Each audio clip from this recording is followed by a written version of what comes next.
You're listening to She Shield, your one-stop pod for all topics personal safety. I'm your host, Sofia, and my goal is to help educate women and men on concealed carry, martial arts, and all topics self-defense. Before we start today, please take a moment to rate and review this podcast. It helps us get out there so much. And if you're interested, we have the full video version of this on YouTube.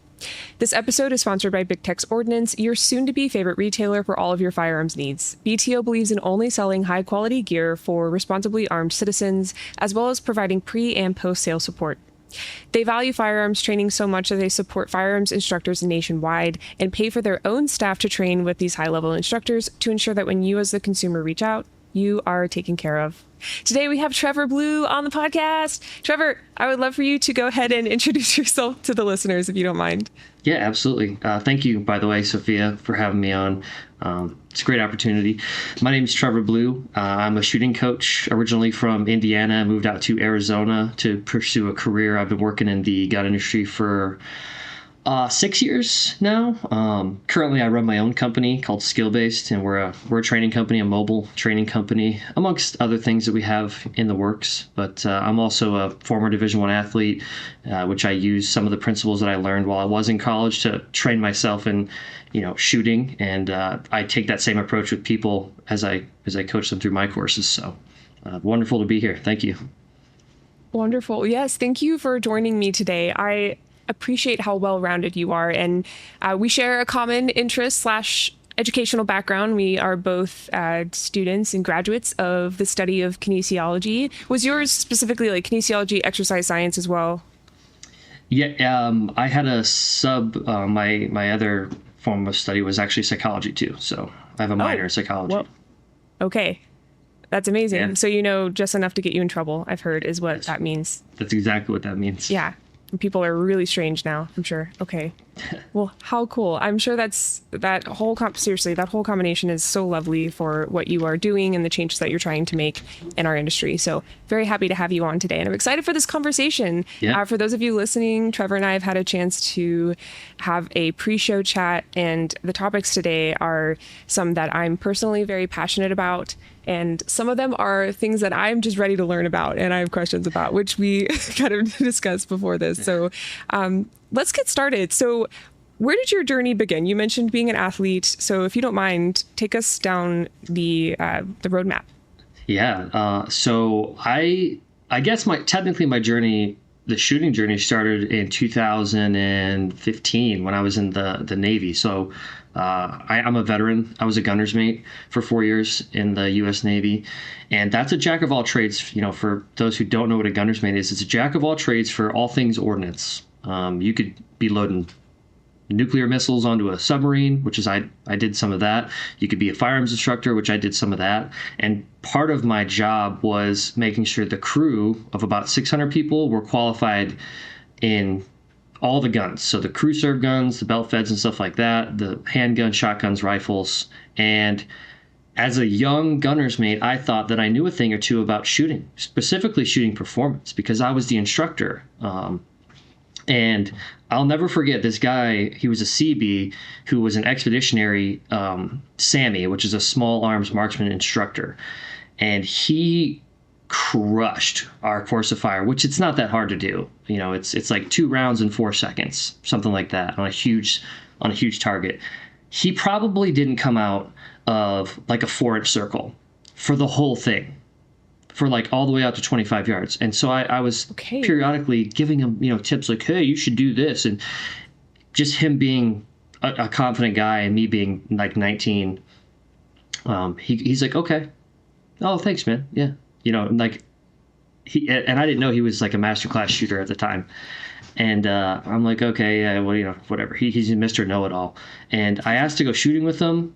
And we went shooting a couple times, and some of the things he was asking me to do, just basic things like a bill drill or like El Prez, I couldn't even do it. And that's when I realized, you suck at shooting, like really, really bad. I was still flinching, anticipating the recoil of the gun, slapping the trigger. I had a terrible grip, bad stance, all the things. And it was a beautiful moment for me because it opened me up to this world of shooting. And so that's where it started for me, is realizing I didn't really know anything.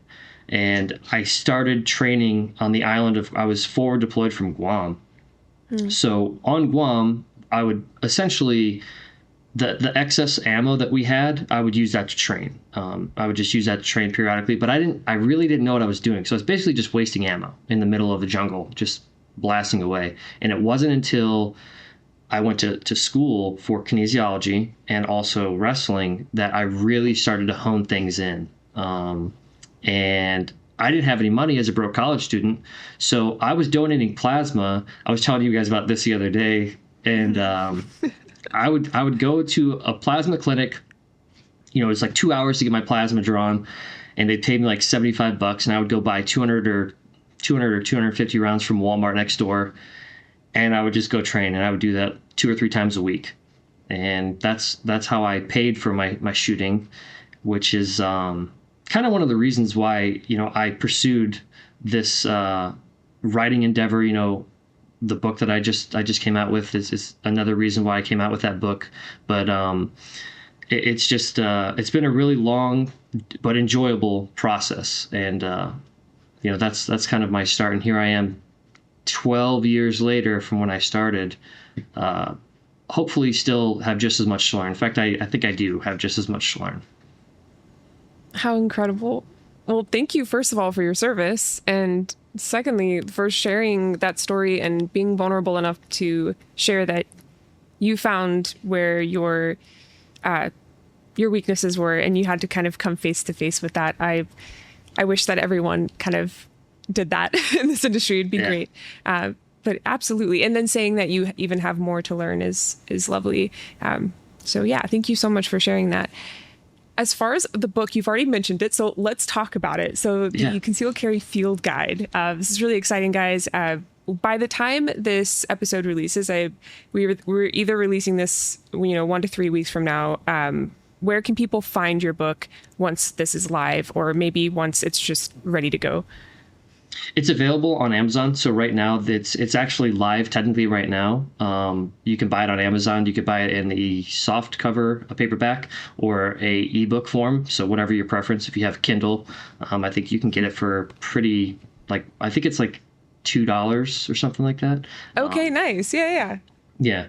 And I wanted to keep costs low because the idea of the book was to bring a training experience to somebody's house, because training's expensive. You and I both know it can cost a lot of money to go out to these classes, and it's well worth it, but not everybody can do that. I was one of those people where I wanted to go to an esoteric class or a Haley class or a carry trainer class, but I couldn't because it was thousands of dollars, not just the ammunition and the tuition.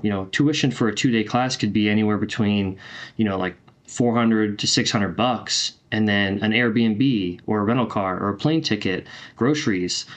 I mean, it adds up. It's a lot of money. And so I wanted to give somebody that was, that is in the same situation that I was in 10 years ago, the same, financially, incapable of paying for training. I wanted to give them the same opportunities as somebody who could afford to go to training. So that's really the inspiration for the book. Absolutely. Well, I know I appreciate that very much.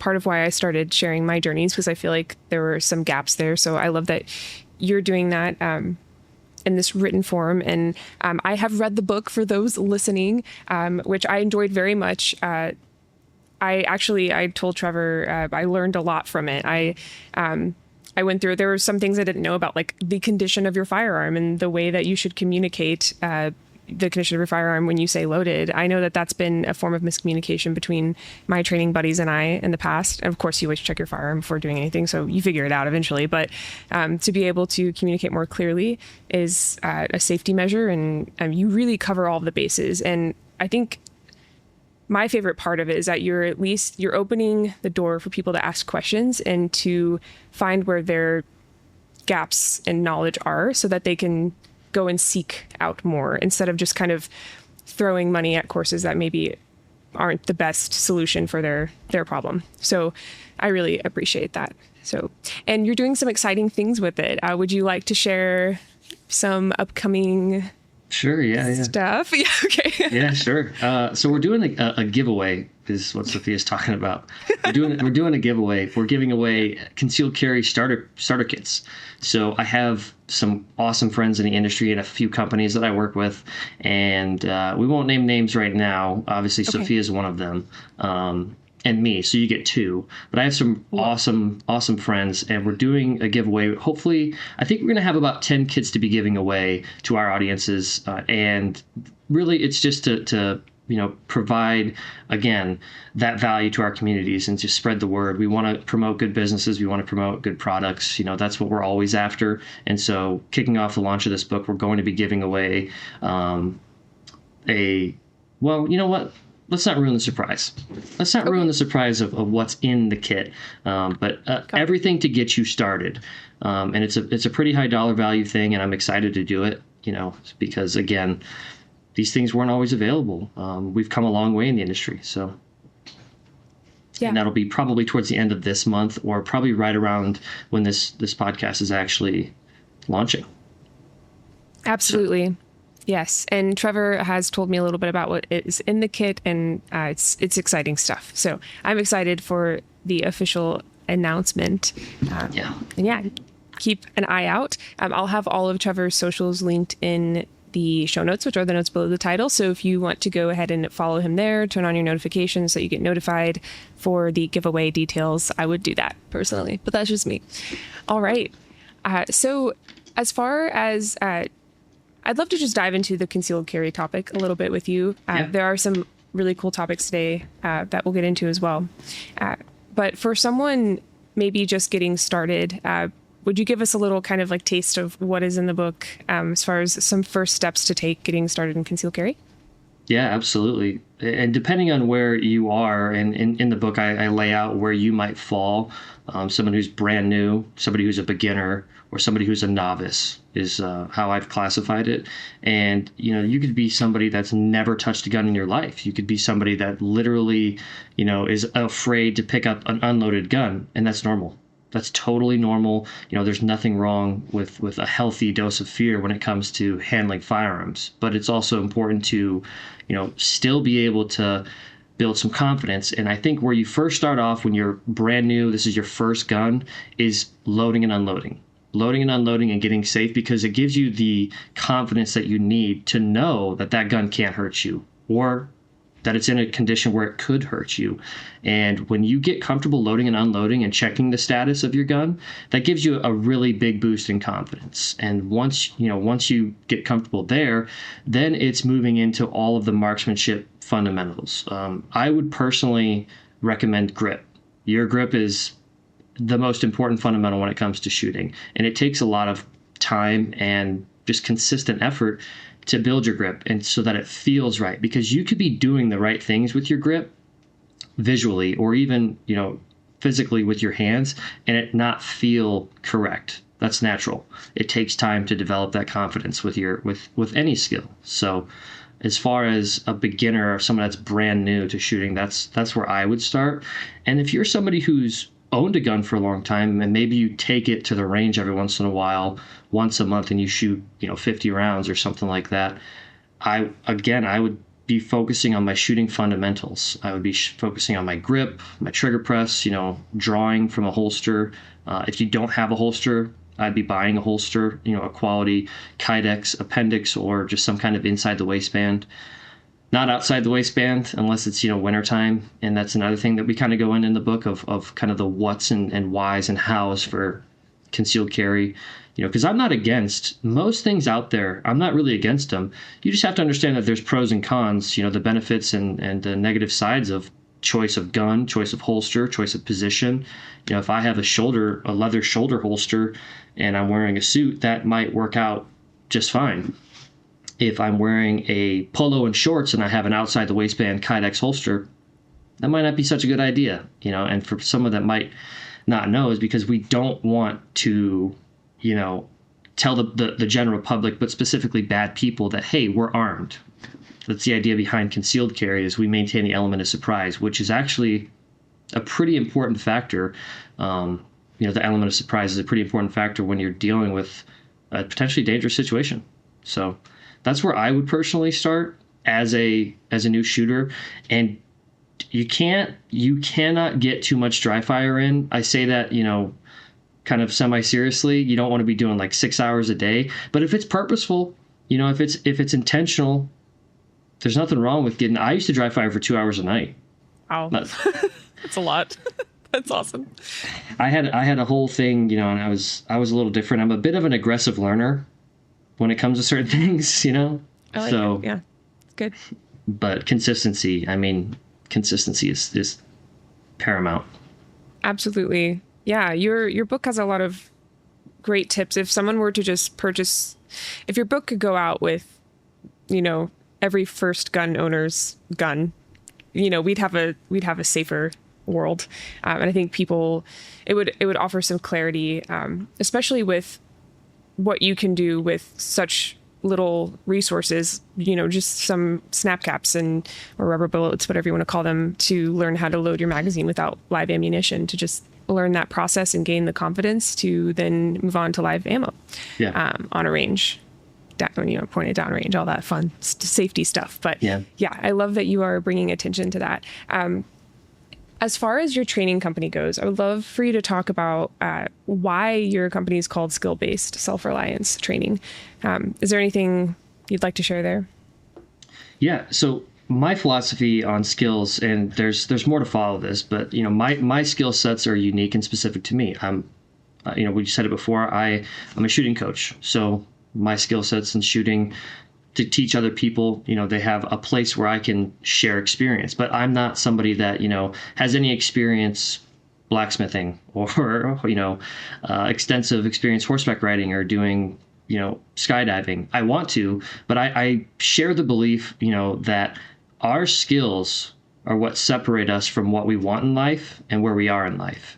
Developing your skill sets, whether you're a finance guy, an IT guy, a shooting instructor, a wrestling coach, doesn't matter what you are. How good you are at what you do is what's separating you from the most things that you want in life. So I am a huge proponent in developing skill sets, which is why my company is called Skill-Based, is because that's what it's really about. It's not called luck-based or chance-based, even though maybe that might be the case for some dangerous situations, but life's more, and this is where I think I'm a little different than the average guy in the shooting world. It's not all about guns for me.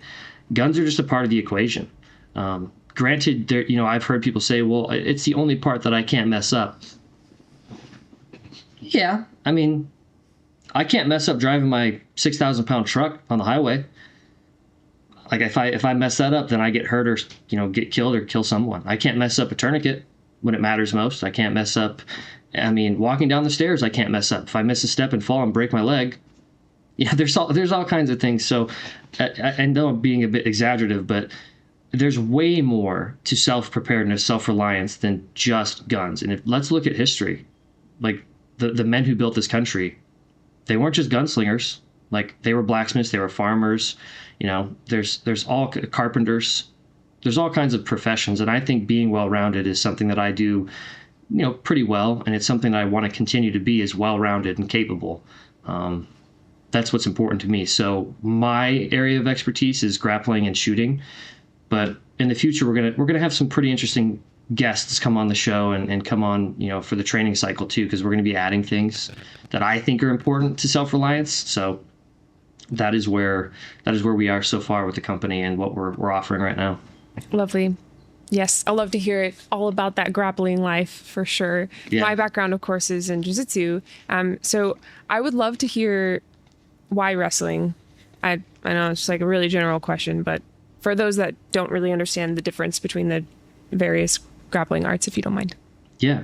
So I am a wrestler, and I'm always going to be biased for wrestling. But I think that wrestling, just from a longevity standpoint, from our health standpoint, I think you can stay healthier, and you have to modify wrestling just like you have to in jiu-jitsu. You could do jiu-jitsu well into, there's people that do jiu-jitsu into their 80s, or 90s. Yeah. There's members of the Gracie family, but they also have a lot of experience, and they know how to manipulate their body, and they've also changed their style to work around injuries and such. I think jiu-jitsu is fantastic. I practice jiu-jitsu. For me, wrestling is the most effective, excuse me, combat sport, in my opinion, for controlling someone in a self-defense scenario. And there's multiple different aspects of self-defense, striking being one of them, defense for striking, probably a little bit more important than the offense. But I think wrestling's the most effective means for grappling, protection. And I don't think, and again, I'm biased, I don't think there's any other martial art out there that's better for control when it comes to putting somebody on the ground and keeping them there, and that's why wrestling for me. But also there's more to wrestling in terms of, the stand-up, and jiu-jitsu's changing. There's a lot of really great schools that are like, hey, if you don't wrestle, like, you're not getting your black belt. There's a ton of great schools out there, out on the East Coast, some people that I know. But it's an important part of any well-rounded martial arts, training regime is wrestling, along with, other areas. My background is wrestling. I love the sport. It's the hardest sport, in my opinion. And a lot of these people, I heard Neil deGrasse Tyson, I don't know if you follow him, but I do not yet. He's a physicist. He's a pretty renowned physicist. I don't follow him on, do you mean on social media, or just follow his journey? Yeah. Just pure. So he was, was he a Harvard graduate? He's an Ivy Leaguer. I think Harvard. I honestly, I have to look this up now. But no, he was a wrestler on the Harvard. Oh. On their wrestling team. Actually, I'm not cool. even. Yeah, I'm not even. Now that I think about it, I don't even know. I would have to look that up and fact check that. Where did he go to school? It looks like, studied at Harvard. Yeah. University of Texas and Columbia. Okay, so he was on the wrestling team at Harvard, I think. That's really cool. I did not know that. Yeah. So he's a bad dude, but he's also a genius. Right. Which is probably one of the more scary combinations you can have. Yes, somebody that's physically capable and intelligent on multiple scale, multiple. Yeah. So I don't know.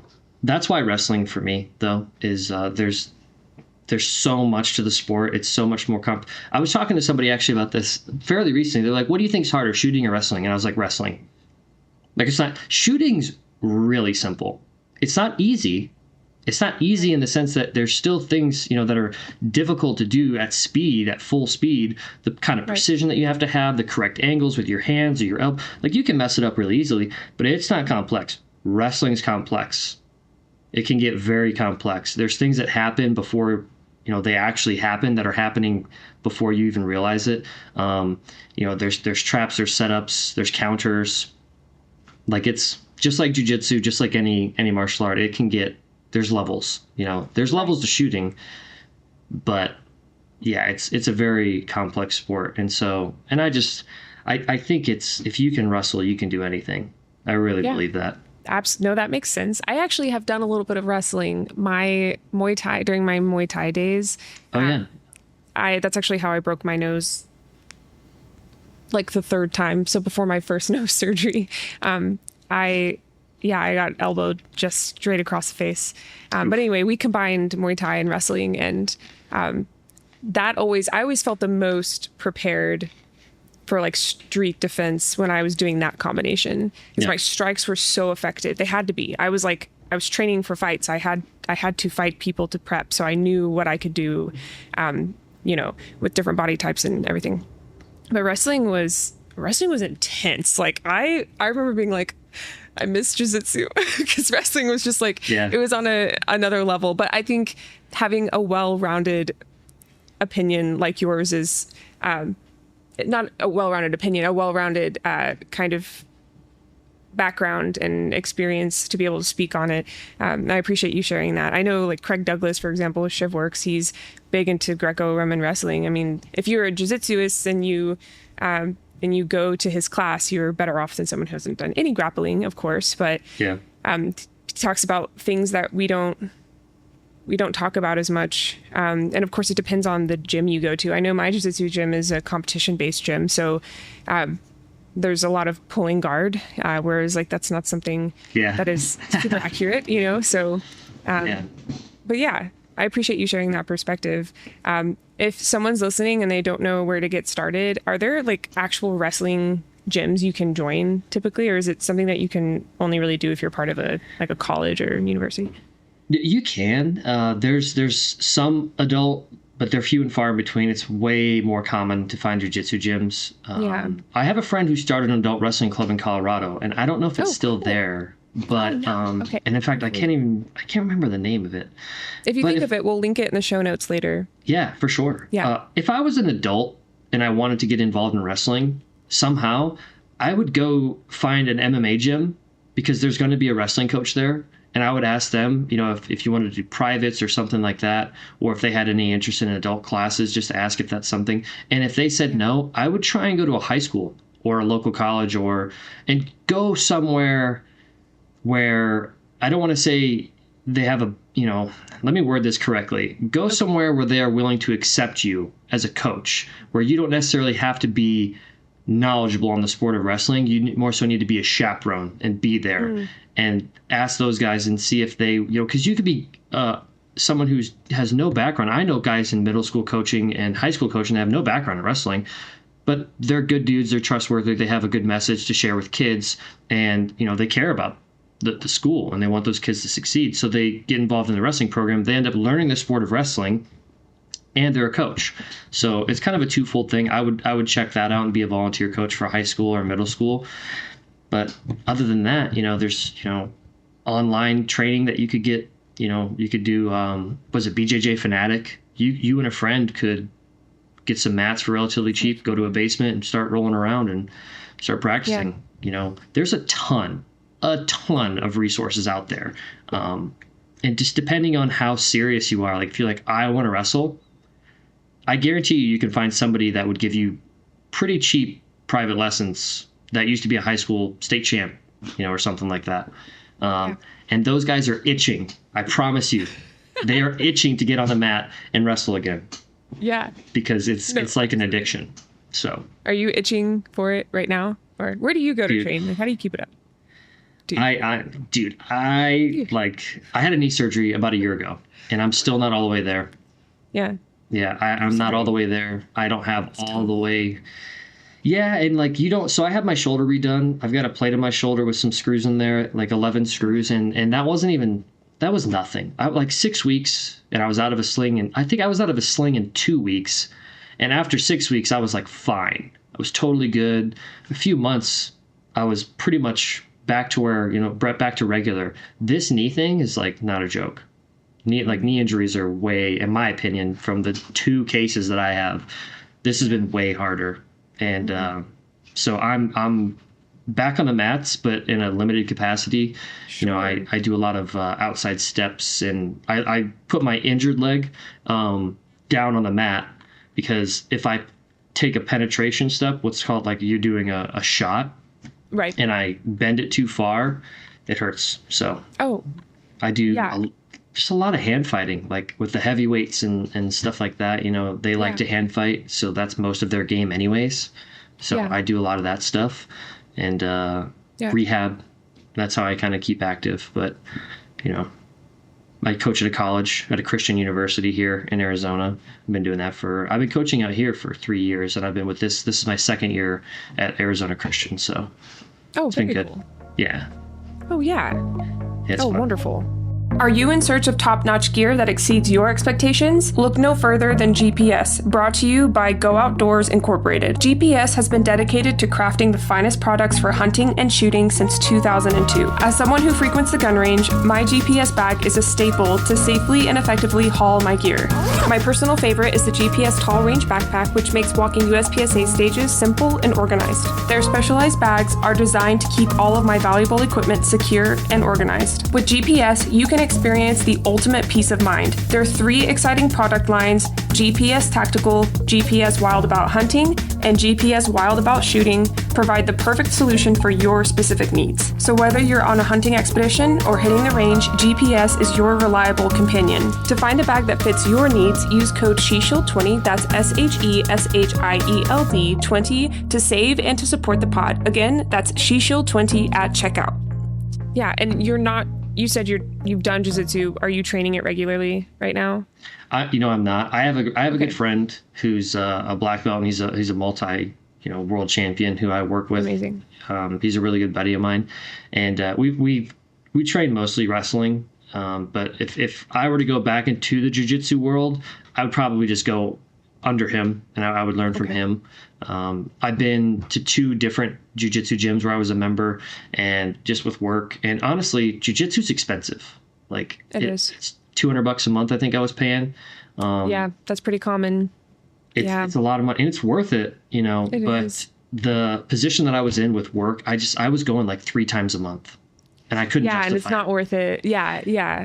Yeah. So, I mean, I'd be on a plane every other week, and, it was just too hard for me to make it. It was 40 minutes from my house. Yeah. So, but Some gyms will offer, if they know you don't come in as often, they'll either allow you to pay per class, or you can ask them if you could just pay at a discounted rate for a certain number of classes. Mm-hmm. I know I have quite a few friends that have utilized that.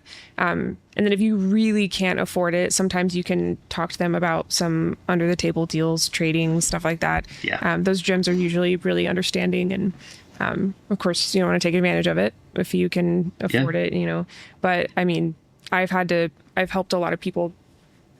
I've guided people to at least ask that question in the past. Because it's not cheap. And then of course, like buying a good gi is, that's at least $100 to $200 investment depending on the brand. And then if you go multiple nights a week, you have to wash it every night. And if you don't go in. Yeah. No. But anyway, yeah. Yeah, absolutely. And I stopped doing gi. Like I started with the gi, and I stopped doing it. I like no gi. I like, I prefer no gi. Yeah, I like no gi. I think it's more practical. I don't know. Then again, I both are, because I mean, we're always wearing clothing normally. I mean, Yeah. So there's different schools of thought, and I don't think any of them are wrong, and I'm not a jiu-jitsu guy. Like I can't say like this is, I've been wrestling and grappling in a mixed capacity for 20 years, right, give or take a little more. But like, if you're a jiu-jitsu no-gi guy, you could be a pretty high level. And here's a great example. If you know who Nick Rodriguez is, and I know he's kind of the exception, not the rule, but you could get a really strong, really athletic, competent grappler, and he can compete. He can make it competitive at a very high level with very little jiu-jitsu no-gi experience. If you go into the gi and you're strong and athletic and you try and make it competitive, you're not going to get very far, because experienced, gi players, they have so many more options to control you when it comes to, positions like on the ground, not so much in the stand-up, but on the ground, like you're pretty helpless against a very experienced, brown black belt. Like there's nothing like I could have done. Like my speed and power meant almost nothing in the gi. And when I was, doing no gi stuff, there wasn't too many people that could match pace, intensity when it comes to like takedown defense and stuff like that. But, I digress. Yeah. No, absolutely. And I appreciate you being willing to speak to those differences. I know before I ever got into that world, I didn't know where to start. And I honestly didn't even know there was no gi until I saw a class one day. So I appreciate you bringing that to light, and encouraging people to get into that. Would you want to speak about the kind of crossover of hand-to-hand combat and grappling to self-protection and concealed carry? As far as like some people think if they carry a gun, they don't need anything else. What are your opinions on that? Yeah. So that's a great question. And my opinion again, and I'll beat a dead horse, because if it's important, you're supposed to say it more than once. You've got to be well-rounded. You've got to be well-rounded. You cannot be just a good shooter. And other than just like a good shooter, you can't just be a good grappler or a good striker. I'm somebody that's going to be a proponent of more than just jiu-jitsu. And again, I'm biased, and I'm not saying that this is the case for all people who practice jiu-jitsu. So people on the internet can stow their opinions on this, but I know a lot of jiu-jitsu guys that are wimps. Like they're purple belts or brown belts, and they're really good. And what people who are inexperienced, and this is again my opinion, who are inexperienced in the fighting, grappling, etc. world will say is, oh, I'm a jiu-jitsu this, or this guy's a jiu-jitsu that. And like, yeah, I mean, that's true. You're more prepared as a purple belt or a blue belt, or a brown belt or black belt as a jiu-jitsu guy. Do not get this crossed over, though. Don't mistake this. That doesn't mean you know how to fight. It doesn't. I can promise you that. And Frank Mir, who's a former UFC heavyweight, a legend in the UFC community, he's got this phrase. He's like, everybody's a black belt, everybody's a white belt when they start getting punched in the face. And that is, like, there's some truth to that. And Yes. so I've had a few people tell me stories of high level, and we won't name any names, but high level jiu-jitsu players get the shit beat out of them. Like, so Right. Be respectful, be kind, walk away. That's another thing that we talk about in the book is tough guys and strong men. They're not the same. I can walk away. Like, I don't care how tough you are and how cool you are. I care about me and my family and the people that are with me. So, but jiu-jitsu is great, man. It's so good for a baseline level of capability. But again, don't get it twisted. There's more to it. If I was somebody preparing as the best I could to protect myself and others, I would go to mixed martial arts. I wouldn't go to jiu-jitsu. Yeah. I wouldn't go to just wrestling or just boxing. I would go to mixed martial arts and spend a few years doing that. And it's going to suck. I mean, getting punched in the face isn't fun. Yes. No, it's not. Yeah, I can confirm too, no surgeries later. It sucks, but also it's one of those things, once you do it, once you get punched in the face, you're like, oh, that's it. Like, your world doesn't end. You don't die. It just hurts. Do you know who Travis Pastrana is? Have you ever heard that name? I don't think so. No. He's a professional dirt bike rider, a racer, and then he's kind of transitioned into a stuntman. He's got Guinness World Records for doing all kinds of crazy crap. But he's got a show, Nitro Circus, and he's just a crazy. I think he jumped out of a plane with no parachute, actually, into another plane. So, but he's got this awesome kind of philosophy, and it's if it's that painful, your body will shut down. And it's like, yes. And I can confirm that. Like, I've been in those blackout, can't feel a thing stages because you're so messed up. And the things that hurt really, really, really bad, like, your body has a way of dealing with it to where you don't feel it. I've broken a few things that have hurt pretty bad, but I've also been in scenarios where, like, and I'm not saying this is healthy, but your body has an amazing capacity to take care of itself. Yes. I've dislocated some fingers. Those have hurt worse than some of the more serious injuries I've had. Really? I mean, that makes sense. The amount of, like, nerve endings that are there. Yeah. Or like cauliflower ear. Yeah. That's some of the worst pain I've ever had. Yeah. It's cauliflower. Yeah. Like, it's not. And anybody that's had fresh, not like a little, kind of, but like I had my whole ear was closed. That's how fat it was. Because my friend, if he listens to this, he'll laugh. Punched me in the ear. Oh. In the middle of practice when I was walking on. This was during my walk on at Purdue, and the coach, I'll never. Yeah. Wait, why? Huh? I was a walk on it. Oh, maybe I haven't told you this. I walked on to Purdue's wrestling team. Oh, I didn't know that. Oh, yeah. So when I got out of the Navy in no biggie. 2000 and, I don't know, 15, 16, something like that. Okay. I had a terrible GPA. I had like a 1.6 GPA. Because in high school, they offered dual credit classes, and I was like, whatever, I'm not going to school. I'm going to the military. Fuck these classes. And so I basically failed them. Well, 5 years later, I go to apply to college because I want to be a collegiate athlete. That's like my next dream. And they're like, sorry, can't get in. Not smart enough. And I was like, awesome. So I had to go to community college, which there's no shame in this. You got to do what you have to do, and work hard. I pulled a 3.8. I pulled a 4.0 and then like a 3.7 6 or something like that the next semester. Awesome. Okay. Yeah, and I worked, and that whole, year process that's when I started learning how to shoot. That's when I started, training for wrestling. I was driving, to high school practice. And then when it came wintertime, I was kind of like doing a whole Rocky thing. I did a podcast with my friend Mickey like 4 years ago, actually, telling him about this. Oh, nice. Okay, yeah, I'll have to listen to that. I love Mickey. And so I was traveling, a lot for wrestling. I was working out alone, and I was doing dry fire in my basement. And so I spent that whole year just working and training. And then when I moved to Purdue, I still, my first year there, or was it my first semester? I still, like, the coaches were like, yeah, we don't, because they had a guy on the wrestling team that was a veteran who was kind of like a piece of shit. And somebody that's unfamiliar with the military and veterans, that would maybe sound as a surprise, but they're out there. Every community has them, Sure.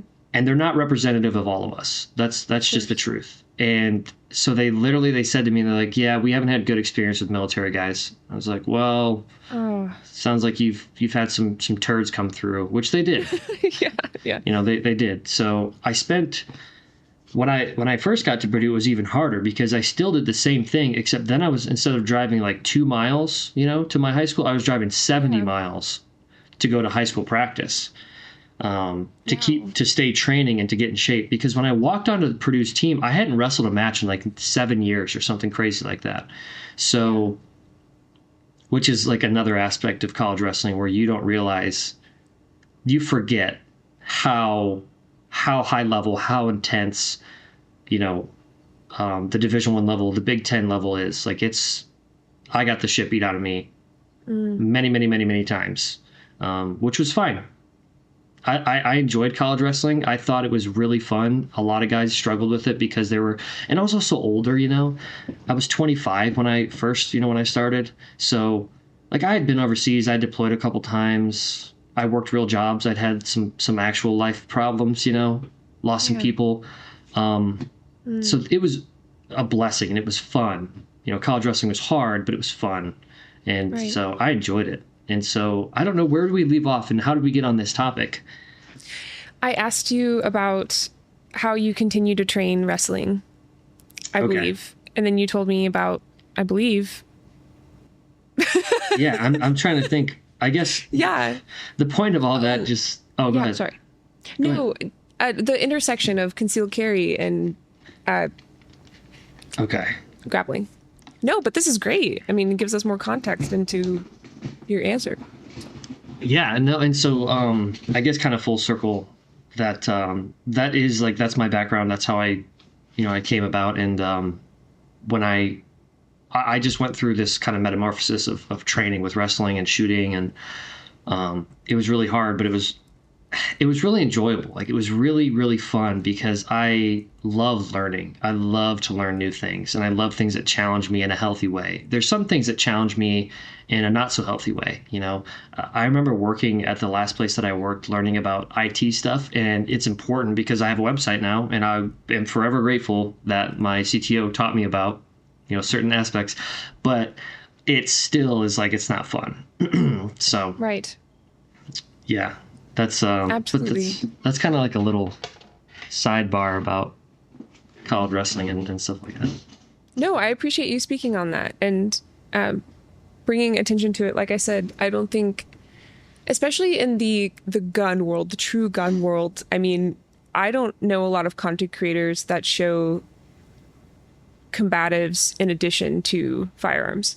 It's usually just guns because guns are sexy. You know what I mean? Like running and gunning really fast, or doing trick shots, or showing like a cutesy concealed carry outfit. I do all of those things except for the running fast part. I run and gun. I don't run fast and gun. You know what I mean? Yeah. So there's a difference. So all of that plus like the non-sexy side. So I love to show my jiu-jitsu with my helmet because that's not cool, man. Like, it's really funny when I'll film those roles and then I'll see in the background people being like, what is she doing? Right. And my partner and I, we add in striking and do some more like real life grappling together. And so that's really exciting. And I'm only at the very beginning of that journey because I took a long break away from it to let my nose heal. And I didn't know a helmet like those made by Red Beer Combatives existed. But after I started using that, it started to bring that back to me. And then I realized like it's so important to share that side of the journey and to encourage others to train no matter what, with whatever resources you can, whatever injuries you can, however you have to like compensate, and also communicate with your community about that. You know, I don't roll with just anyone now because my nose is made of glass. So I really love that we're having this conversation, and I love that you are a proponent of all of that. So. Yeah, and that's super important with somebody that's getting into any martial art, is finding training partners that are going to take care of you and not hurt you. That's sort of a more advanced realization when you do it for a few years and you go like, oh, like I can get really hurt doing this. And so if you're somebody that's just starting out, be careful. I'm not saying don't be intense and intentional, but like be careful because you can hurt people. So that's such a good 100%. Point. 100%. Yeah. And it's a bad feeling. It's a bad feeling when you do gosh. That. Yeah. I remember the first woman who broke my nose. I was comforting her. I was rubbing her back and she was bawling her eyes out, and I had this wad of paper towels just catching blood. Yeah. And I was just like in this multitasking thing because she felt so bad, and she was like, "You're going to be okay." Yeah, exactly. You're going to be okay. You're going to be fine. So that's exactly what I was doing. Yeah. I feel like I'm reliving it. That's exactly. So well, I'm so glad we got to talk about that. Do you think you'll ever teach classes with firearms? I know some of your courses, Everyday Pistol, Everyday Rifle, Everyday American, which I love that title. Yeah. And then you of course do custom courses. But do you think you'll ever create a curriculum for combining grappling and weapons? I will. I was talking to my good friend about this last night, actually. What we can do in 3 days with this thing is pretty remarkable when it comes to skill development and increasing performance. In 3 days, you could be a completely new shooter.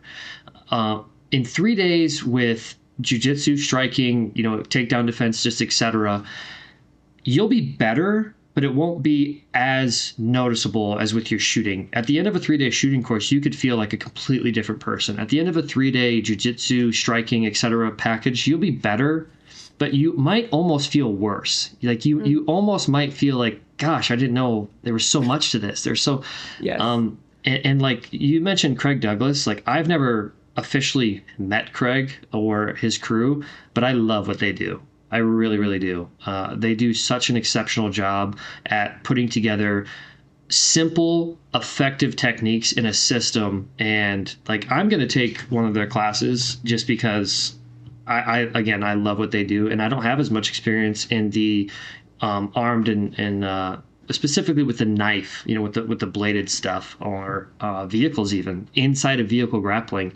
There's specific techniques that I've seen a ton of it, but I've never done it, and I want to learn that stuff too. And it's such a broad space. That's another thing, is grappling is such a broad space. You can have guys that are in judo, wrestling, jiu-jitsu, sambo, if you want to throw that one in there, I guess. It's a Russian thing. And which is the beautiful thing. I mean, there's so many different techniques, which is why a lot of high-level grapplers cross-pollinate, in different areas of the grappling world. But Craig Douglas, man, I love his stuff, and there's so much to do in that Everyday American course that I've decided to just narrow it down to a few techniques that are really important, and most of them are being able to stay on your feet, being able to what somebody would call break contact, but I'm just gonna constitute it as, describe it as hand fighting, which in wrestling is staying on your feet and getting people's hands off of you or getting a controlling tie to eventually take somebody down. That's what I focus on in that curriculum, but it's a very broad spectrum, and it's an introduction to all the different things that are out there, because again, it's not just shooting. There's layers to shooting, just like there's layers to grappling, just like there's layers to hunting and survival and etc. And my goal, my intention with that class is to introduce people to stacking on top of the baseline skill. So you shoot a handgun, you've got your own handgun, but what does that look like at night? What does it look like around a vehicle? And the vehicle stuff is in and of itself a 3-day course. You could do 3 days just on vehicle. You could do a month on vehicles. and still learn things and still take things away. But obviously with human, attention spans, with the learning curve, 3 days is a lot. I mean, it's a long 3 days, and going from daytime to nighttime, it's a lot. It's a lot to ask of people, and maintaining the attention and the safety is the biggest thing, because once you start introducing guns and cars and people, you've got to be really methodical and really safe because there's a lot going on. So that's what that course is really geared towards. And to answer your question in full, I don't know yet. I want to involve, the grappling components more because it's super important. But right now we're just going to stick with the everyday American with what it has in the curriculum, which is a very baseline, system. And we'll move on. I'm always open. I'm always open to progression and evolution of the curriculums. Absolutely. Well, that's really exciting. And I'm excited to see where you take that. We've talked a little bit about concealed carry. We haven't talked much about rifle work. So what do you consider everyday rifle usage? Everyday rifle usage is specific to, how you would use a rifle in your everyday life. And some people, it's not every day that they use a rifle. In fact, most people, it's not every day that they use a rifle. And the term, the naming convention every day, is really, it means if you were to be able, if you were to use it, like your job depended on it, like your life depended on it, or if you carry a rifle every day with you. We carry handguns with us, most of us, every day. You might carry a rifle with you, or there might come a time where you do have an everyday rifle. But everyday rifle is really based around basic rifle performance. And, if you're a hunter, competition shooter, or just somebody that wants to get better with a rifle for home defense, or if something, God forbid, should happen internally, with America, you have the basic mechanical skills to run your gun in multiple different environments. That's what everyday rifle is based around. It's an athlete's approach. So we break down things. We talked earlier about part practice and whole practice. That's something that's taught, in kinesiology school. Is my area of focus is probably a little bit different than your area of focus, in the sense that I am completely obsessed with skill acquisition, with learning things. And so motor learning is where I concentrate my efforts. And that's a really fancy way of just saying I study how to learn things. And inside of that, you have part practice, which is breaking down a skill into digestible, palatable pieces, and then making improvements until you can eventually practice the whole skill. So you could have 5 things like gripping a handgun. For instance, you could break down gripping a handgun into multiple different pieces. For instance, this is a lot different. I'm just going to go like this. This is different than that. And if you're inexperienced and you don't have the kind of awareness that you need, it's easy to miss the differentiation between that, especially when you're doing something like this and building the whole grip all at once. You miss little details. So part practice really concentrates on those little small skills: hand placement, angle, force. And so that's the approach that I take to training, is breaking things down. And it's not unlike wrestling. It's exactly like wrestling. Coaches will show you an entire technique and then they will break it down. And good jiu-jitsu coaches, instructors, they'll do the same thing. They'll break down the technique into very small chunks and then help you refine it. I take the same approach to shooting instruction, which is a little different because I actually want you to come away from the course. Not that other instructors don't. They absolutely do. Like, there's so many good instructors out there. It's just kind of how my brain works and how I taught myself and how I prefer to be taught.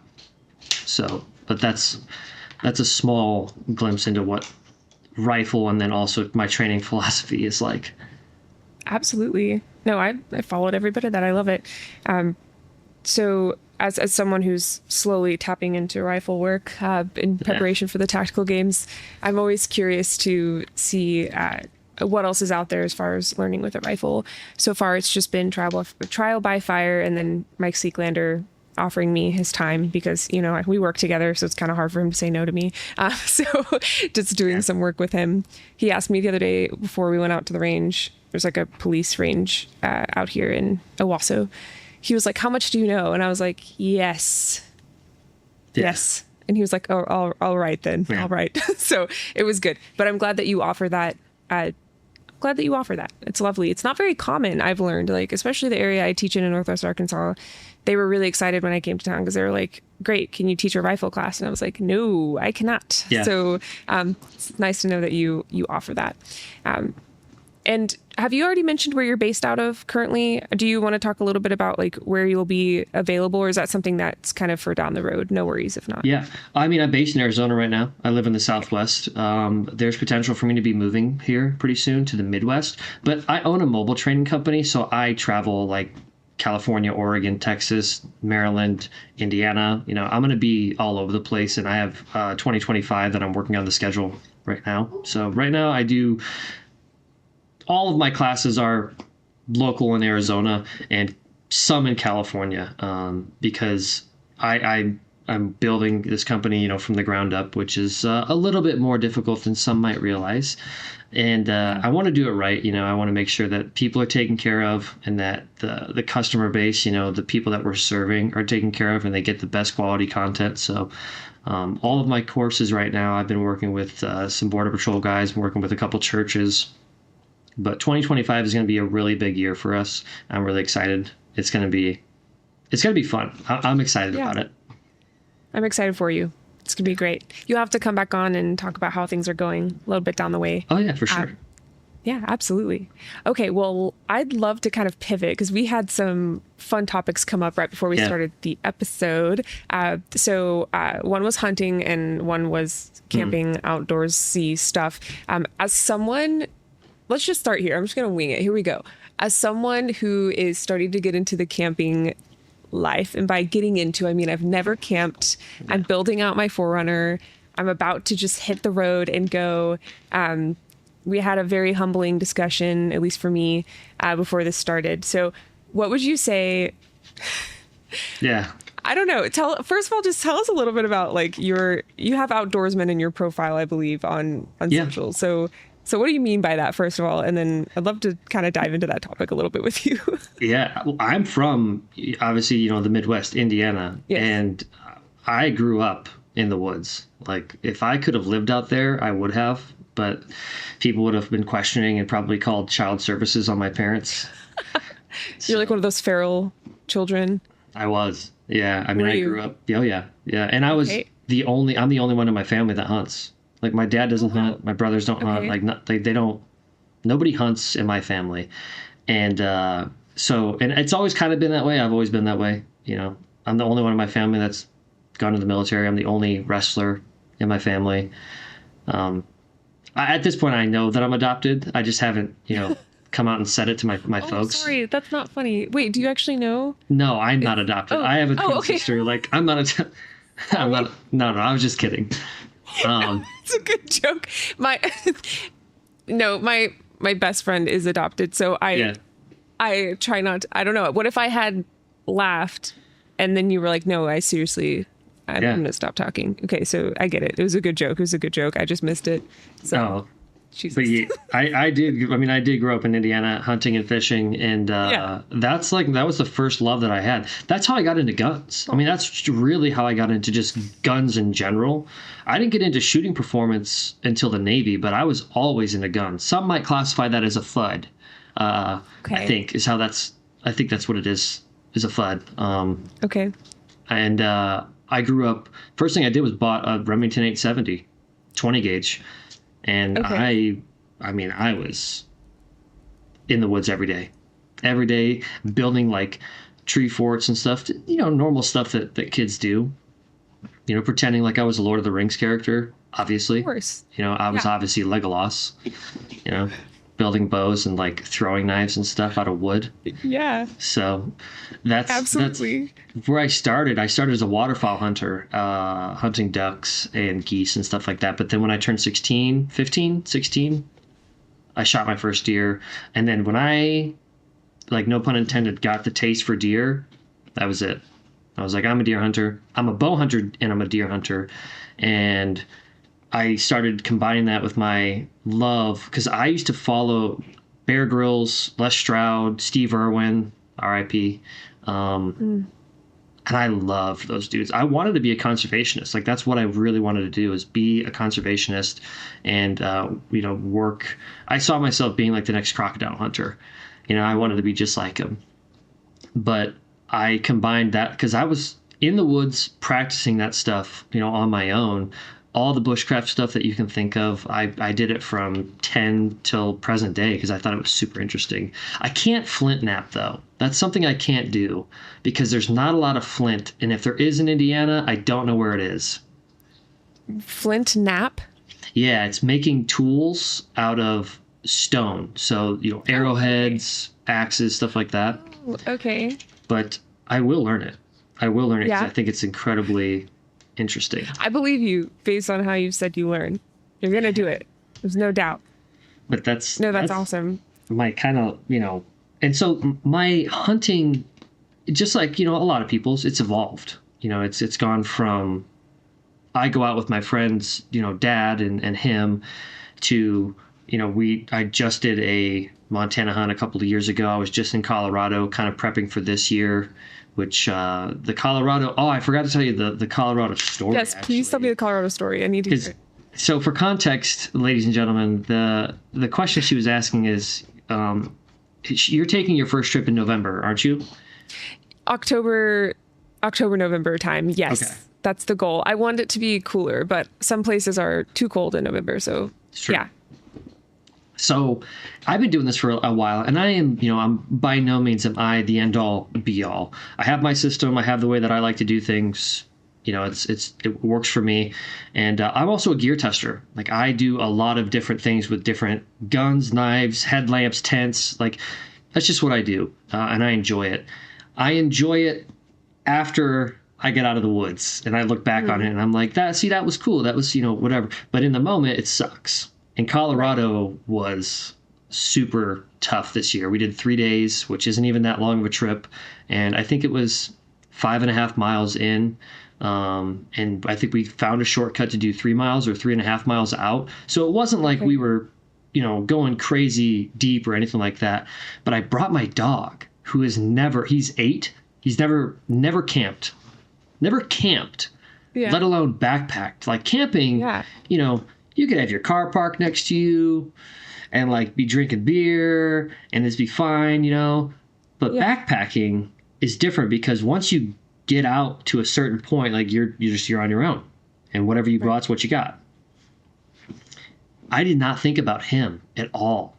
Oh no! So we got up to the campsite. And we're like, it's this beautiful lake. We're 9,000 some odd feet up, elevation. It's like, It's gorgeous. It's like we saw moose and deer and elk.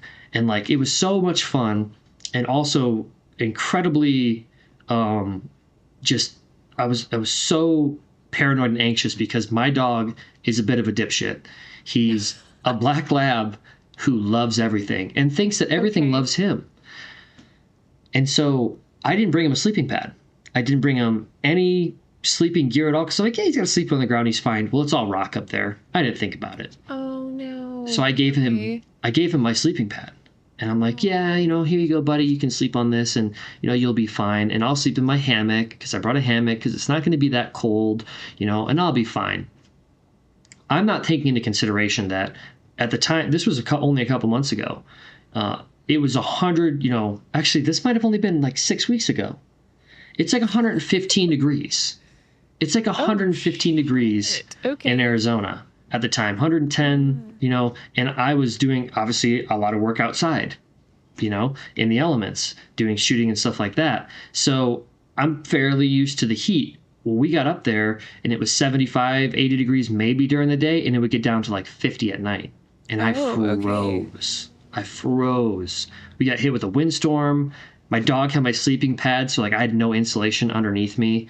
And I just like ended up at the end of the night, hopped out of my hammock, split the foam pad in two, and like he had his side and I had my side, and we just cuddled you know, and that was the way we started the night. And my buddy was razzing me. He's like, first time, like no, it's just like I just made a mistake. I Yeah. didn't think about my dog and other areas of preparation that I should have. But that's why you do it.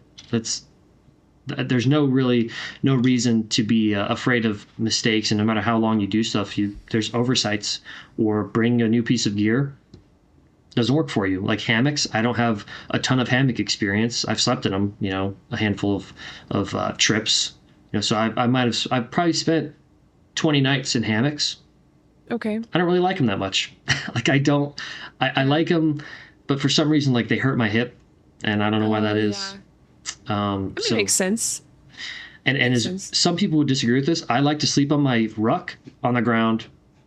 That's like the most comfort that I can find, as an outdoorsman. That's the best night's sleep I can get, is on the ground with my head on my backpack. That's for me. Some people, they can't do that. They're like, no. Like Right. I've got to have my 2 air mattresses or whatever. I've got to have a foam pad and a blow up. So I'm a side sleeper. Yeah. So, but that was a tough 3 days, because that was my first trip after my knee surgery. I was probably 7 months post operation, and I wasn't ready. I was not ready for it. So That would be really tough. Yeah, and I don't own any pets, but I would probably not think of what to do for a dog beforehand. But now you know. And you survived. I did, and, yeah. And your dog survived, it sounds like. He just had a couple like elbow hot spots from the rocks, and I felt so bad because like he didn't care. He's carefree. He's a lab. Right. But, yeah, there's a lot. And so, but that leads into so many other avenues. And I guess it's just what you take away. But if you're somebody that's a bug out person, or, and you do 3 days with another life that, you have to, if some people have dogs and pets that they want to bring with, if they have to bug out, go bug out with your dog, if you will. Bug out, go backpack for 3 days and see what happens. And if your dog, gets sick or, gets hurt, little boo-boos here and there, like that's a really good learning experience if you have animals that you plan on bringing with you. And so there's so much that you can gain by just going out, and you're probably going to be looked at, maybe your first time as inexperienced, but people that are really experts, they'll understand and they'll help you. So Yeah. I think you're going to be okay. But for those who maybe have never done it, so you're going to Mount Rainier, which is Okay. It was suggested by a friend. I don't know. Yeah. I don't know if that'll be my first trip. My first trip will be out to the Ozarks. I live in Northwest Arkansas, so I'm thinking about just doing a small trip to the Ozarks and just kind of testing it out, testing the waters before doing anything too crazy. If I was somebody going out for the first time, I would go out like you're doing it the right way, going with a group of people. And if you don't have a group of people, at the very least, have a plan. You don't have to have a cell phone, a satellite phone, or anything. It's a good idea if you do, but make sure people know exactly where you're going. Make sure, exactly. Yeah. Have signaling gear and know how to use that signaling gear, because signal mirrors, they only work out in the open. If you're under heavy canopy, you might not be seen. Same thing with whistles. Whistles are limited to a certain range, and if it's extremely windy or otherwise, it's going to be harder to pinpoint your location. Flares, there's so many different levels, and this is going to be, it's kind of part of my YouTube channel, or it's going to be is covering all the different skills, please, that you need to be truly self-sufficient. And the punchline of it all is really like, you're never going to be good enough. And that's why you need community. Like, I can't do it all.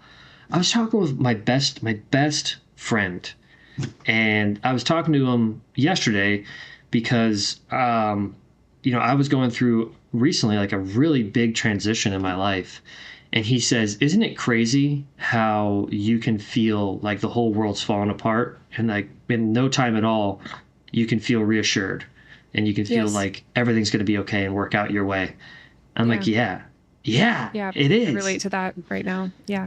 And so I was like, that's so crazy you said it. He's like, oh, every day. it's like every week, like that's for a long time. That's how it felt. I'm like, maybe that's just life. Yeah. Maybe that's just life and how it is. And he said, like, I don't know what I would do without you. Like if I didn't have you, I have no idea what I Aw, would do. Just to that's have, so sweet. yeah, he's a big sweetie. He, you know, Yeah. No, verbal, what is it? Positive reinforcement. I know my best friend Lisa and I, we like almost every day we're like, I'm not interested in doing this life without you. Like yeah, you need community. I you agree. do. I love that you made that part of this. I'm starting to think I shouldn't go alone. So No, I wouldn't go alone because okay, so if things go south, like I'll use myself as an example. I would consider okay. myself in the realm of all things bushcraft, outdoor backpacking, sustainment, all that. I'm probably like mid-level, like when it comes Okay. to, you know, which is a really, I have a lot of capability and confidence in the woods, but there's so much to know. You know, I would say I'm middle of the road. You know, I've been doing this for in my entire adult life and as a kid. If something goes south, you know, in the woods, I have a lot of skills that can buy me a lot of time, but there's still things that are out of my control and out of my ability. You know, for instance, medical. Like I'm not a medical, Yeah. you know, you could have any number of medical issues, broken bones, blood poisoning, you know, parasites, etc., which can be mitigated through other skills that you have, you know, proper water treatment, you know, infiltration. But there's all kinds of things that could go wrong, and relying solely on yourself, I mean, it's unless you're going, you know, in a place where there's no real predators. That's why I could do everything as a kid Yeah. alone. It's because Indiana doesn't have bears and lions. We have Okay. coyotes. And like a group of coyotes isn't going to do anything to you. Like even if they're Okay. curious, you could shoot them and they'll run away. Like Right. they're cowards. They're not. Right. But like wolves or mountain lions or bears, like when we were in Colorado, or Yeah. moose, Yeah. yeah, that's a different thing. That's you know, Yeah. no pun intended. That's a completely different animal, literally. Have you had any encounters with any of those types of predators? Not close ones. Not like ones where I've had like healthy scares where like all of a Okay. sudden you come out of the tree line and there's an elk, you know, standing there, or a moose, or I've seen, Yeah. you know, when I say at a distance, I shouldn't say close enough to where they could still get at you. But Yeah. I've never like turned a corner and boom, there's a bear. It's always been within like 100 yards or so, which is I will keep it right there. That's fine with me. Right. Like I'm cool with that. No. Yeah. Yeah. Yeah. Yeah. Unless I'm No, hunting that's it, great. you know, Right. it's better off. You're better off that way. You know, I've had close encounters with other animals like owls and coyotes and raccoons. I've had an owl land like 2 feet from me in a tree stand. And that was scary. I was like, oh shit, there's a raptor. Yeah, And, they you get know, like massive and yeah. it's so funny how things look at you in the, like, there's different things that look at you in the wild, you know? Yeah. Some animals are curious. Some animals are like, can I, you know, they look at you like, can I eat you? Yeah. Yeah. Yeah. I think I told you women get that look from men all the time. So I think we get that. I know Yeah. I'm reusing that joke, but it's true. So, It's true. yeah. But- FTS, you know what I mean? But anyway, no, that's really, really cool. Like, thank you for sharing that perspective. I definitely have a lot to prepare for. And I will also have to I'll have to think about my self-defense weapon and like what that will look like if I, you know. Yeah. Well, so don't know. let me throw this in there. Since you're going to take Please. a self-defense weapon, something to consider is that animals are not humans. Humans are very fragile. Not all animals are very fragile. There's some animals, like mountain lions, for instance. Somebody on the internet is going to disagree with this, but this is the truth. Mountain lions are very fragile to bullets. Very fragile. Like, it's not an uncommon thing for people to shoot with small calibers for mountain lion hunting. Like, they're very fragile. Bears are not fragile. Like, moose are not fragile. So shooting a hollow point round and dangerous game or like, predators isn't always the best choice. Usually people shoot solid core projectiles. And usually if it's bear country, like if you're going into Washington, you're going to have black bears, so you won't need anything like crazy. I don't know. Do you own a 10 mil? No. I don't think for black bear, I don't think you need a 10 mil. I don't think you do. So if you have a 9 mil, but I would consider buying defense ammo for dangerous game, for bears, solid core projectiles because you want deep penetration and they're dense animals. So you don't want a hollow point that expands and stops short. You want it to go as far into them as possible to kill them. Oh, that's good to know. Okay. Yeah. Noted. Oh my gosh. Yeah. Do people like take shotguns or anything like that? Yeah. A 12-gauge shotgun will kill anything that walks North America. Okay. So if you have a shotgun, if you have a 12-gauge and you feel confident with it. Yeah. Oh, okay. Yeah. I'm on it. Add to cart. It's not as wieldable as a handgun though. Like unless you're like physically carrying it, slung or something where you could do a really quick ready up. I still think a pistol's probably the better option. It weighs less. There's all kinds of different factors that go into it, and more capacity. Yeah. So, but 12 gauges ain't no joke. Okay. Yeah, shotgun. I mean, here's like rifle knowledge, and then shotgun. I don't know. They're pretty stacked, pretty low. Yeah. I'm very far from that. Yeah.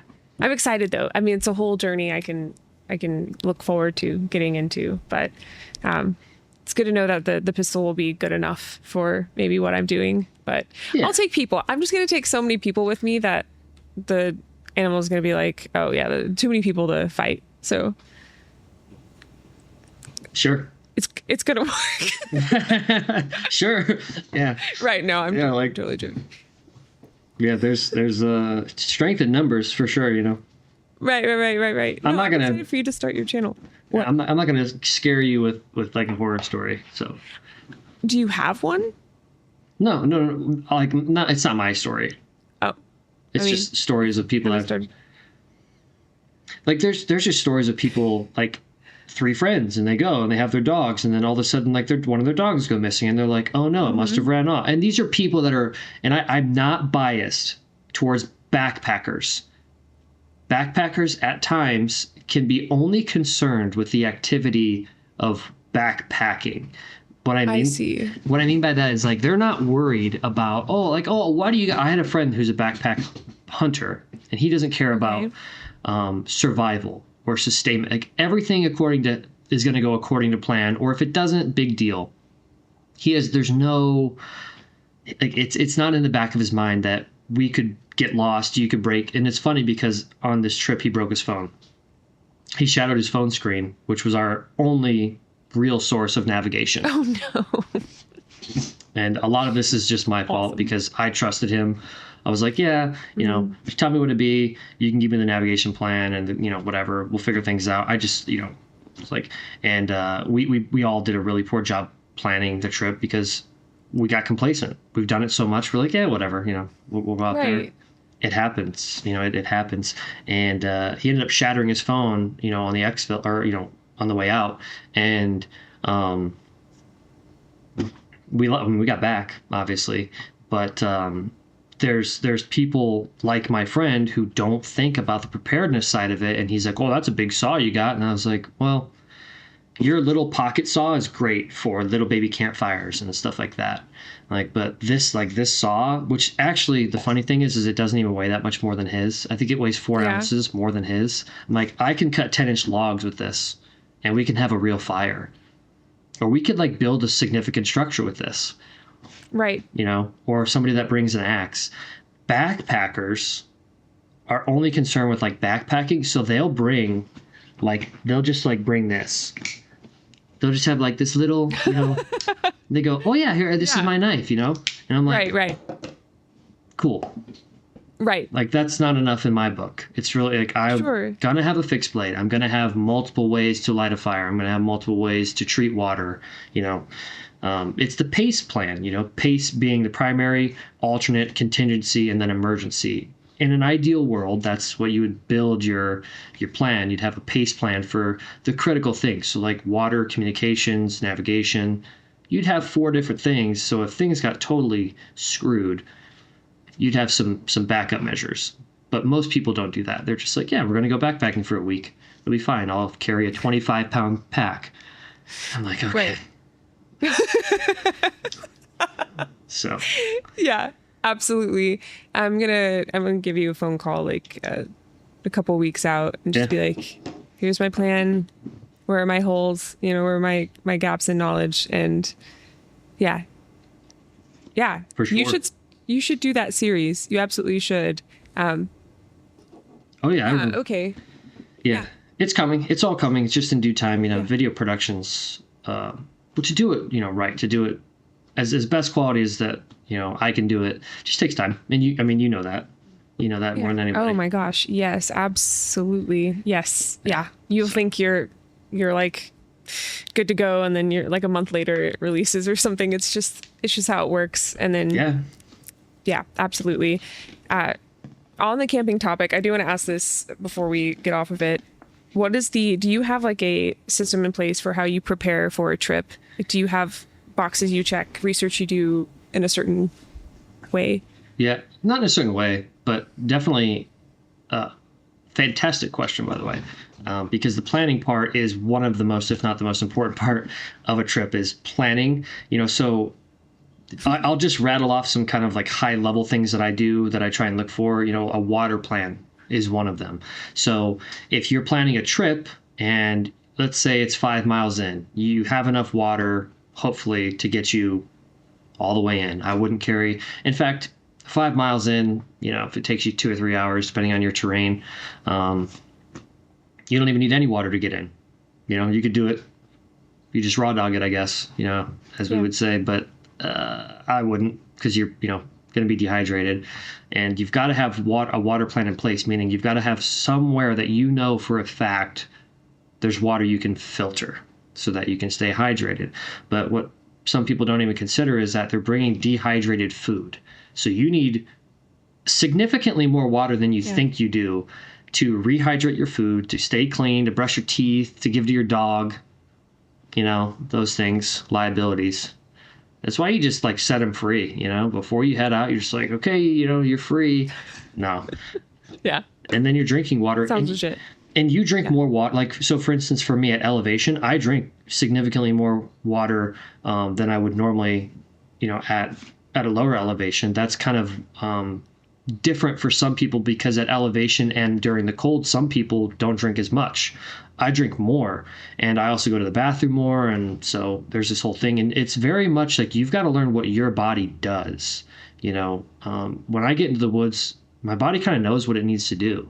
I don't get pain, even though I'm not eating as much, or I'm burning more calories than I would normally. Like I don't get hunger pains. Like I'm not that hungry in the like my body's kind of, acclimated to some of those trips. So I sleep a little sounder, things like that. But a water plan is definitely going to be on the list of things to do.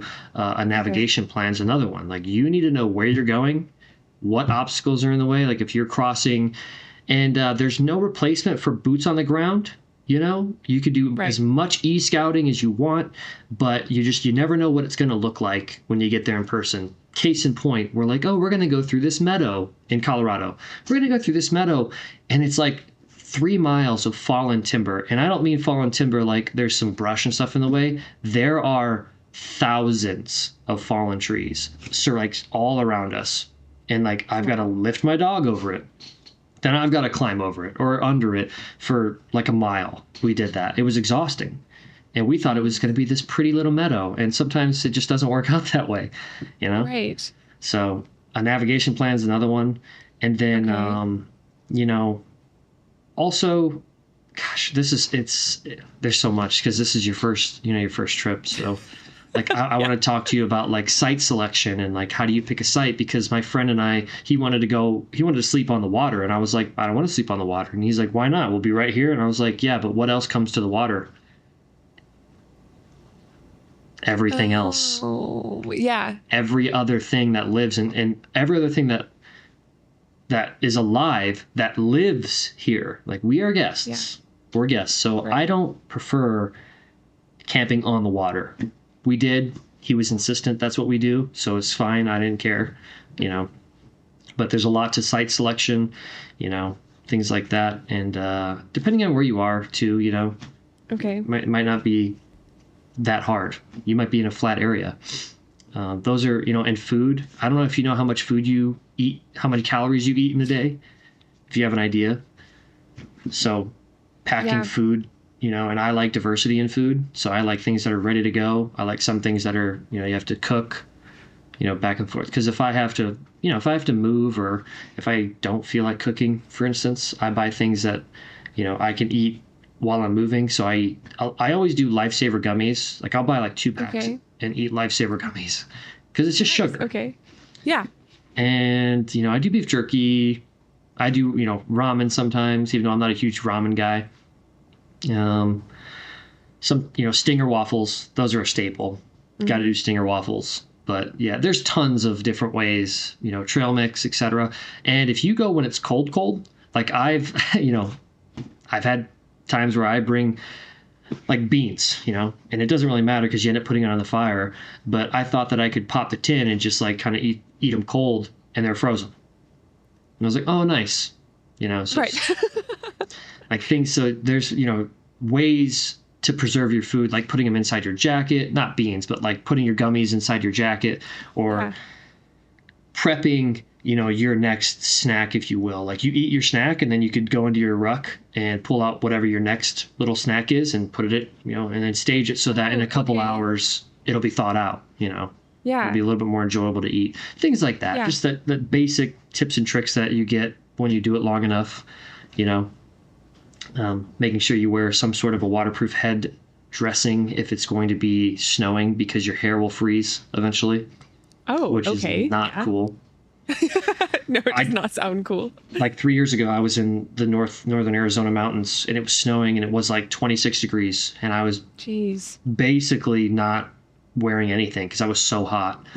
26 isn't even that cold if you're working pretty hard, and I was working decently hard, so I was like overheating, which is a problem in the cold. You don't want to sweat.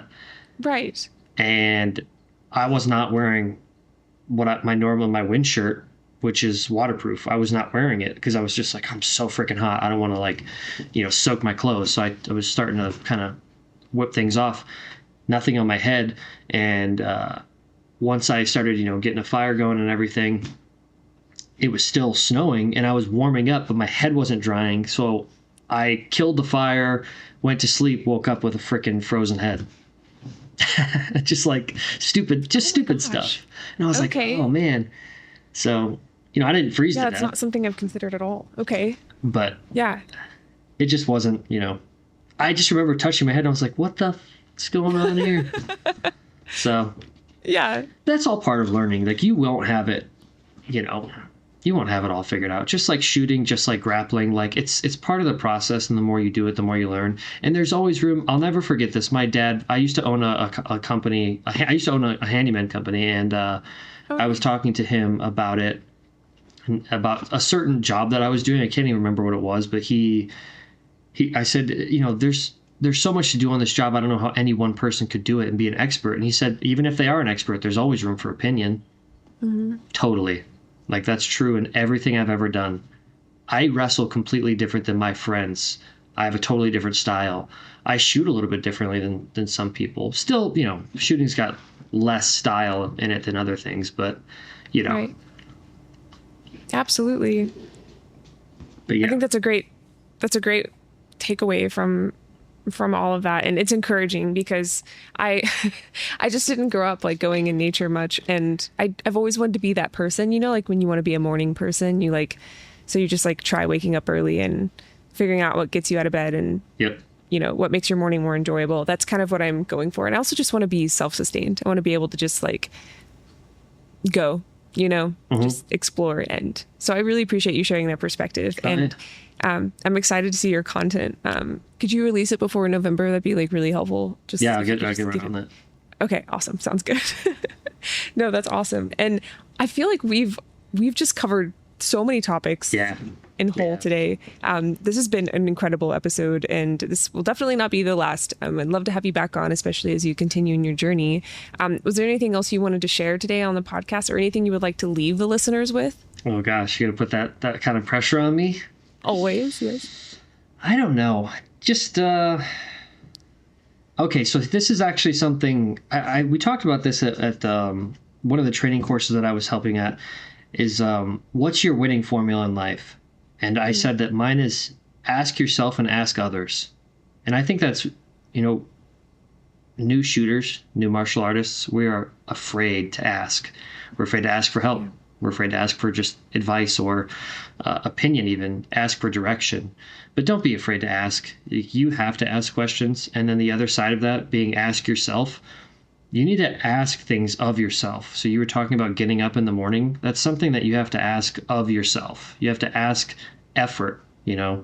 If you maintain the same lifestyle, there's a really beautiful quote by Louis Simmons, and it's shit don't change if shit don't change. And that's the truth. Beautiful. Yeah. Philosopher. But I love it. Yeah, that's what I would leave people with, is ask yourself and ask others. I love that. Yeah. Yeah, that's lovely. And there's a balance between the two. I love it. Yeah, thank you. That was a beautiful message. Some people are just like, I've got nothing. So that was great. And there's nothing wrong with that too, because I do put people on the spot. Yeah. Yeah, awesome. Well, thanks for having me. Really exciting. I really appreciate this. No, thank you for coming on. I will have your book linked in the show notes for those interested in checking that out. I highly recommend it. It would also make a really great gift if you know someone is wanting to get into the concealed carry space. I know my middle sister is wanting to do that, and I plan to get her this just so that she can have it for whenever she's ready. It's a great purchase, and I'll also have his website. I'll have Trevor's website linked in the show notes as well if you would like to look into training opportunities with him. Anything else we mentioned in this episode will also be linked. Thank you, Trevor, for coming on. This was so much fun. It's always fun talking to you. And if you all are listening and you would like highlights from this episode, Elisa Hamilton makes those. She'll put them on the Instagram, TikTok, Twitter. It's not Twitter, I guess. It's X, Livefire, everything. So if you guys want to see us chatting and some B-roll of the areas that we've spoken about today, maybe some B-roll of Colorado, things like that, definitely go check those out at She Shield Pod. All resources are in the show note, including that for Hold My Guns. They are an organization that will hold your firearm for you, or an essential part of the firearm if you are experiencing a mental health crisis, if you're leaving the country and you don't want to leave your family at home with guns, anything like that, extraneous circumstances you need help with. Hold My Guns is a great opportunity for those out there needing that. Thank you for listening, everyone. In the meantime, stay safe and stay vigilant.